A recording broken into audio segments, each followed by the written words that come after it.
Hello friends, ஹெய்ம்ஸ் லாபியில் இன்றைக்கி நான் வந்து நெய் சாதம் செஞ்சு காட்ட போகிறேன். இது என்னோடய ஸ்டைல், ரொம்ப சிம்பிளாக குயிக்காக பண்ணுறது. ஒரு ப்ரெஷர் குக்கர் டைரெக்டாகவே எடுத்துக்கலாம். அதில் வந்து 2 ஸ்பூன் நெய், 2 ஸ்பூன் எண்ணெய் கலந்து சூடு பண்ணிக்கோங்க. இது சூடான உடனே அதில் தாளிக்கிறதுக்கு தேவையான பொருள் எல்லாம் சேர்த்துக்கலாம். இதில் வந்து பிரியாணி இலை, பட்டை, கிராம்பு, நட்சத்திர சோம்பு, 2 ஏலக்காய், கருவேப்பிலை, காரத்துக்கு தகுந்தாப்பில் பச்சை மிளகாயை கீறி போட்டிருக்கேன். அதுலேயே கொஞ்சம் முந்திரி பருப்பையும் சேர்த்துக்கோங்க. இது எல்லாத்தையும் போட்டு நல்லா வதக்கிக்கோங்க. அது கருகிராமல் லைட்டாக செவந்து வரட்டும். கொஞ்சமாக மல்லி இலையும் புதினா இலையும் வச்சுருக்கேன். ரொம்ப வேண்டாம், கொஞ்சம் சேர்த்து அந்த ஃப்ளேவருக்கு போதும். அதோட நீளமாக நறுக்கி வச்சுருக்கிற பெரிய வெங்காயம் வந்து கொஞ்சம் மெல்லிஸாக இந்த மாதிரி நீளமாக நறுக்கிக்கோங்க. வெங்காயம் பாதி வதங்கினதுக்கப்புறமா ஃப்ளேவருக்காக நான் ஒரு 1/4 டீஸ்பூன் அளவுக்கு இஞ்சி பூண்டு பேஸ்ட்டு சேர்க்குறேன். உங்களுக்கு தேவைப்பட்டால் நீங்கள் ஃப்ரெஷ் இஞ்சியும் பூண்டும் வந்து பொடிசாக நறுக்கியோ இல்லைனா இடிச்சோ சேர்த்துக்கலாம். இந்த இஞ்சி பூண்டு வாசனையும் போய் இந்த வெங்காயம் நல்லா ப்ரௌன் ஆகிற அளவுக்கு நல்லா வதக்கிக்கோங்க.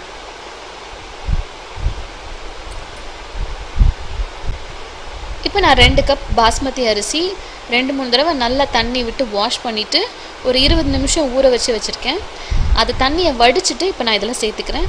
இது ரொம்ப முக்கியமான ஸ்டெப்பு. இந்த ஊற வச்ச அரிசியை வந்து அந்த நெய்யில் வந்து நம்ம வதக்கணும். கொஞ்சம் மீடியம் ஹீட்டில் வச்சுட்டு ஒரு 5லேருந்து 10 நிமிஷம் வரைக்கும் நீங்கள் நல்லா வதக்குங்க. அரிசி உடஞ்சிடவும் கூடாது, பட் அதே சமயத்தில் அந்த நெய்யில் வந்து இந்த அரிசி நல்லா வறுபடணும். அப்போ தான் அந்த ஃப்ளேவர் வந்து நல்லாயிருக்கும். நான் சொன்ன மாதிரி ஒரு 10 நிமிஷம் நீங்கள் மீடியம் ஹீட்டில் வதக்குனிங்கன்னா போதும். ஊற வச்ச அரிசின்றதுனால அதில் கொஞ்சம் மாய்ஸ்சர் இருக்கும். ஸோ ஃபஸ்ட்டு வந்து அடி பிடிக்காது, அந்த நெய்க்கு வந்து நல்லா வறுபட்டுரும். அப்புறம் அடி பிடிக்கிற மாதிரி இருக்கும். அப்போ நம்ம என்ன பண்ணலாம், இதுக்கு தேவையான தண்ணி சேர்த்துக்கலாம். இதுக்கு மெஷர்மெண்ட் யூஸ்வலாக நம்ம பாஸ்மதிக்கு வைக்கிற மாதிரி தான். நான் இப்போ 2 கப் அரிசி எடுத்திருக்கேன். அதுக்கு நான் 3 கப் தண்ணி சேர்க்குறேன். அதாவது 1 கப் அரிசிக்கு 1.5 கப் தண்ணி அளவு. ஏன்னா நம்ம ஊற வச்சுருக்கோம். இன்கேஸ் உங்களுக்கு ஊற வைக்க டைம் இல்லை, நீங்கள் டேரெக்டாக அரிசியை சேர்க்குறீங்கன்னா 1 கப்புக்கு 2 கப் தண்ணி சேர்க்கணும். சிலருக்கு வந்து இந்த மாதிரி சாதம்லாம் வந்து நல்லா உதிரியாக கொஞ்சம் ட்ரையாக இருந்தால் பிடிக்கும். இப்போ நீங்கள் பெரியவங்க சாப்பிட்றாங்க, குழந்தைங்க சாப்பிட்றாங்க, கொஞ்சம் குழஞ்சிருந்தால் பெட்டர்னு தோணுச்சுன்னா தண்ணி கொஞ்சம் கூட சேர்த்துக்கோங்க. ஸோ தண்ணி ஆட் பண்ணியாச்சு. இப்போ உப்பு சேர்த்துக்கலாம். உப்பு வந்து ஒரு துளி அதிகமாக இருக்கிற மாதிரியே சேர்த்துக்கோங்க. இந்த பர்டிகுலராக இந்த நெய் சாதத்துக்கு கொஞ்சம் உப்பு தூக்கலாக இருந்தால் தான் நல்லாயிருக்கும். பச்சை மிளகா காரத்துக்கு போட்டிருக்கோம். உப்பு ஒரு துளி அதிகமாக இருக்க மாதிரி சேர்த்துக்கோங்க. இப்போ இதில் உப்பு வந்து சரியாக இருக்குது.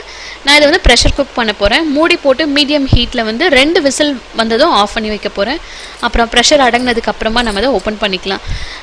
இன்கேஸ் வந்து நீங்கள் இன்னும் கூட கொஞ்சம் உதிரியாக ட்ரையாக உங்களுக்கு இந்த ரெஸ்டாரண்ட் ஸ்டைலில் உங்களுக்கு உதிரியாக வேணும்னா நீங்கள் பேனில் குக் பண்ணிக்கோங்க. மேலே மூடி போட்டுட்டு மீடியம் ஹீட்டில் குக் பண்ணுங்கள். அப்பப்போ கிளறி விட்டுக்கோங்க. பட் எனக்கு பர்சனலாக ப்ரெஷர் குக் பண்ணுறது பிடிக்கும். ஏன்னா அந்த சாப்பாடு வந்து இன்னும் நல்லா சாஃப்டாக குக் ஆகிருக்கும். ஸோ இதை 2 விசில் விட்டு ஆஃப் பண்ணிவிட்டு எப்படி இருக்குன்னு நான் காட்டுறேன்.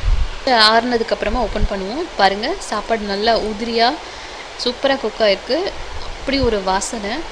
இது ரொம்ப சிம்பிளாக செய்யக்கூடிய ஒரு நெய் சாதம். சிலர் வந்து நெய் சாதத்தில் தேங்காய் பால் சேர்த்து பண்ணுவாங்க. பட் நீங்கள் மத்தியானம் லஞ்சுக்கு பேக் பண்ணி கொடுக்குறீங்க அப்படி இல்லை நைட் வரைக்கும் வேணும் அப்படின்னா தேங்காய் பால் சேர்க்காமல் இந்த சிம்பிளான நெய் சாதம் செஞ்சு பாருங்கள். தேங்காய் பால் சேர்த்து செய்கிறது அதுவும் நல்லா தான் இருக்கும். பட் அது ஒரு டிஃப்ரெண்ட்டான டேஸ்ட். உடனே சூடாக சாப்பிட்றணும். அது ஆற வச்சு திருப்பி ரீஹீட் பண்ணோன்னா நல்லா இருக்காது. ஸோ இது நான் அடிக்கடி ரொம்ப குயிக்காக செய்யக்கூடிய ஒரு நெய் சாதம் ரெசிபி. இது ட்ரை பண்ணி பாருங்கள். இதுக்கு வெஜிடேரியன், நான்வெஜ் எல்லாத்துலேயுமே கொஞ்சம் காரமான கிரேவி எல்லாமே நல்லாயிருக்கும். பன்னீர் நல்லாயிருக்கும், இல்லை சிக்கன் மட்டன் கிரேவி நல்லாயிருக்கும். சாதாரணமாக பட்டாணி போட்டு கொஞ்சம் காரமாக குருமா மாதிரி வச்சு கூட நீங்கள் சாப்பிடலாம். தக்காளி குருமா வச்சு கூட சாப்பிட்லாம். இதுக்கு என்ன கொஞ்சம் ஸ்பைஸியாக ஒரு சைட் டிஷ் வேணும், அவ்வளோதான். ஸோ இந்த ஈஸியான நெய் சாதம் ட்ரை பண்ணி பாருங்கள். கண்டிப்பாக உங்களுக்கு பிடிக்கும். தேங்க்யூ.